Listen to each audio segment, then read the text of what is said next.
Assalamualaikum warahmatullahi wabarakatuh. Perkenalkan, nama saya Tiara Cintami, NIM 2012200081. Saya dari Prodi Pendidikan Agama Islam, Fakultas Tarbiyah dan Keguruan.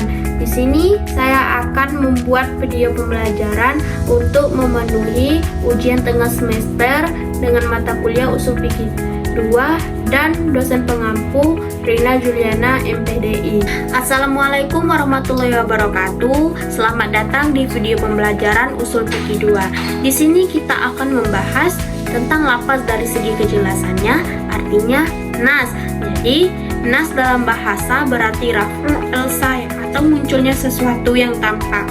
Secara istilah, nas adalah suatu lafaz menunjukkan hukum dengan jelas yang diambil menurut alur pembicaraan. Jadi, nas ini sama seperti zahir, memiliki dalalah yang jelas, tetapi nas tidak sejelas zahir. Petunjuk yang ada di dalam kalam itu menjadikan nas dari zahir itu lebih jelas. Nah, di sini ada definisi nas menurut ahli usul fikih. Jadi, makna nas ini menurut ulama ahli usul fikih, nas adalah sesuatu yang dengan bentuknya sendiri menunjukkan makna asli yang dimaksudkan dari susunan katanya dan dapat ditakwilkan kembali. Menurut perbandingan nas dan zahir, nas lebih rendah kemungkinan takwilnya dari zahir, tapi maknanya jelas. Nah, dan yang terakhir, menurut dalalah nas tidak memerlukan penelitian khusus untuk memahaminya. Nah, di sini adapun menurut ulama usul, pandangan ulama tentang nas, terdapat beberapa pendapat mengenai nas.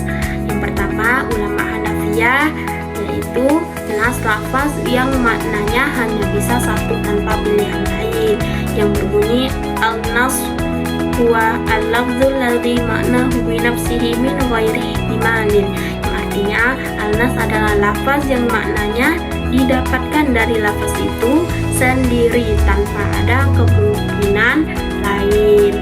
Nah, terus menurut Abdul Hamid Hakim, yaitu lafaz yang tidak mengandung takwil, yang berbunyi huwa ma la yahtamilut ta'wil, artinya nas yaitu lafaz yang tidak mengandung takwil. Yang ketiga, menurut ahli hasabalah. Jadi, menurut ahli hasabalah, lafaz dengan penafsiran takwil dan menerima nasakh dari zaman Rasulullah. Jadi, menurut ahli hasabalah, nas adalah suatu lafaz yang dengan mempertimbangkan petunjukannya terhadap makna yang dimaksud secara asli, yang mana penunjukannya mengandung penafsiran dan takwil dengan menerima nasakh pada zaman risalah atau zaman rasul-rasul. Nah, yang terakhir ada menurut al-Udah, yaitu lafaz jelas dalam hukum meskipun bisa dipahami secara lain. Nah, di sini menurut al-Udah itu, meskipun dari arti suatu lafaz itu cukup jelas, masih ada kemungkinan bahwa makna lain ada di dalamnya, meskipun makna lain agak tidak jelas. Nah, oke, jadi kesimpulan dari definisi ulama mengenai nas itu, yang pertama makna nas, yang kedua karakteristik, dan yang ketiga mayoritas ulama. Jadi makna nas itu adalah lafaz yang menunjukkan hukum dengan jelas dan mudah dipahami. Dan yang kedua karakteristik, yaitu lebih rendah kemungkinan ditaksis dan ditakwil dibandingkan lafaz zahir. Dan yang ketiga itu mayoritas ulama. Jadi mayoritas ulama itu adalah Al-Quran dan As-Sunnah dianggap sebagai nas. Di sini ada cara memahami nas. Contoh, Quran surah Al-Baqarah ayat 275 menjelaskan tentang jual beli halal dan riba haram, yang berbunyi A'udzu billahi minasyaitonir rajim. Bismillahirrahmanirrahim. Alladzina yakuluna riba la yaqumuna illa kama yaqumul ladzi yatakhabbathu asyaitanu minal mas. Dzalika bi'annahum qalu innamal bai'u mithlu riba wa ahallallahu al-bai'a wa harrama riba. فمن جاءه موعظة من ربه فانتهى فله ما سلف وأمره إلى الله ومن عاد فأولئك أصحاب النار hum fiha khalidun, yang artinya orang-orang yang memakan atau bertransaksi dengan riba tidak dapat berdiri kecuali seperti orang yang berdiri sempoyongan karena kesurupan setan. Demikian itu terjadi karena mereka berkata bahwa jual beli itu sama dengan riba, padahal Allah telah menghalalkan jual beli dan mengharamkan riba. Siapapun yang telah sampai kepadanya peringatan dari Tuhannya atau menyangkut riba, lalu dia berhenti sehingga apa yang telah diperbolehnya dahulu menjadi miliknya dan urusannya atau terserah kepada Allah. Siapa yang mengulangi atau transaksi riba, mereka itulah penghuni neraka, mereka kekal di dalamnya.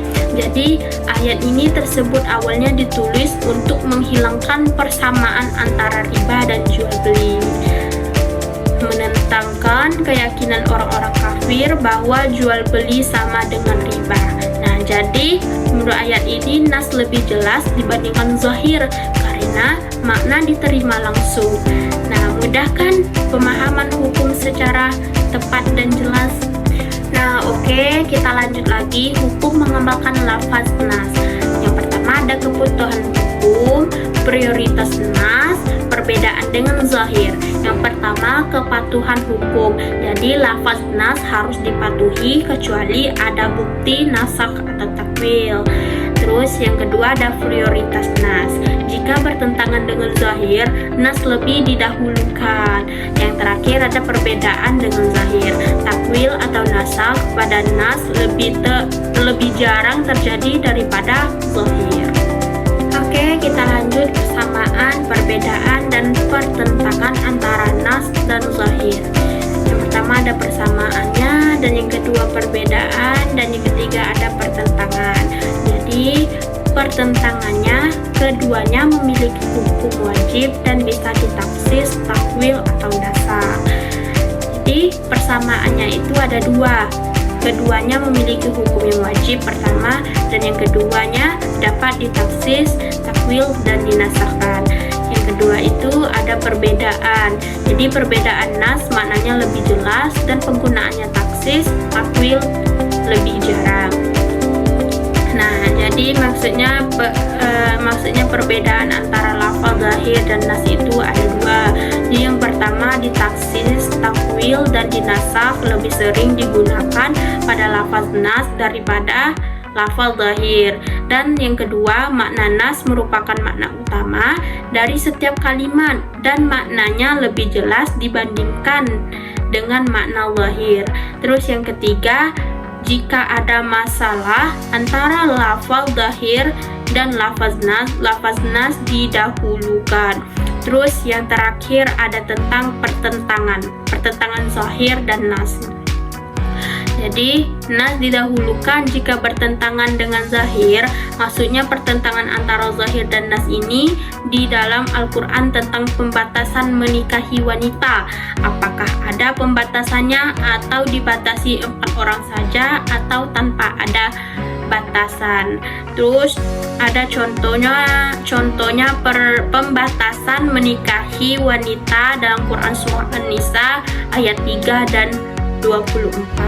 Jadi di Quran Surah An-Nisa ayat 3 yang artinya jika kamu khawatir tidak akan mampu berlaku adil terhadap hak-hak perempuan yatim atau bila mana kamu menikahinya, nikahilah perempuan atau lain yang kamu senangi, 2, 3, atau 4.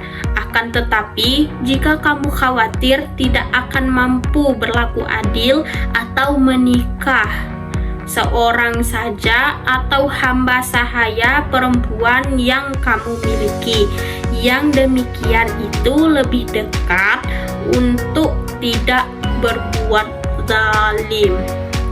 Nah, dan contoh yang kedua itu Quran Surah An-Nisa ayat 24, yang artinya diharamkan juga bagimu menikahi perempuan-perempuan yang bersuami kecuali hamba sahaya perempuan atau tawanan perang yang kamu miliki sebagai ketepatan Allah atas kamu.